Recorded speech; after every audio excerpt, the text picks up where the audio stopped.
سخن خوبه و فایده مسلمین است. میگه پیغمبر گفته جاش در جهنم زیاد.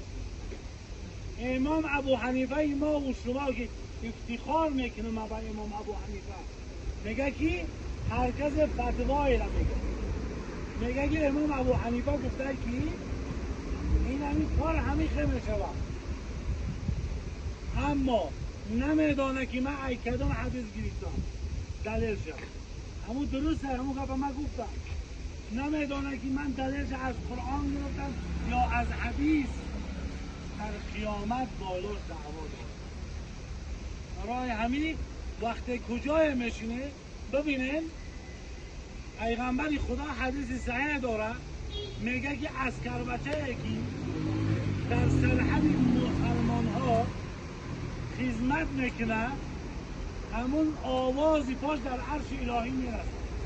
این برای وطن دوستی و ملت دوستی، ملت اسلام برای مسلمان ها مگه باید حدیث یک سخنی هست و از پیغمبر نه سخنی خوب است، چون که الله در قرآن میگه که من شما را قوم آفریدم برای که همدیگری را بشناسید.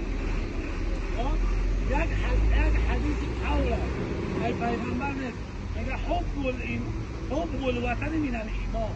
همین کسی میگه پیغمبر بوده جاش در جهنم زیاد، اگرچه برای وطن دوستی است، اما این حدیث چی پیغمبر نگفته. آیه قرآنیه که میگه من شما را قوم آفریدم، شما چیکار کنین؟ همدیگری را بشناسید. خواهرای عزیزی من، مادرای عزیزی من، شما لباسی عرب لباسی صدر حساب نکنید. لباسی صدر گفته، کلمه صدر گفته، همون لباسی را میگن که بدن زن نمیتاود، جاهای حساسیت زن چی؟ نمیتاود. اما اون لباس هایی که امروز دشمنای اسلام آوردن داخل کردن به نام عبای او به نام دیگر که تنگ هست، این حرام است. این پیغمبر چی میگه؟ کاسیات آریات مؤمنات مغیلات رؤوسهن کاسماء البرج.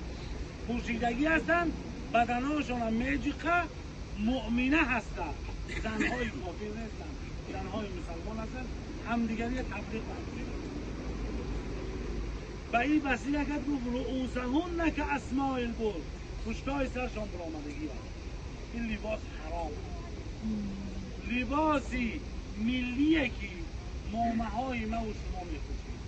من وقت سالی به هزارم جوان بودم، از کلاب مردم بسیار می آمد، طرف قزاقستان زنهای غرم بسیار بودن، حتی از بدخشان. والله لباسی همون لباسی سر همین کمپینی مامه من خواستین داشت، همین دو سالخونه که میداخت میدرامد انا اون لباسی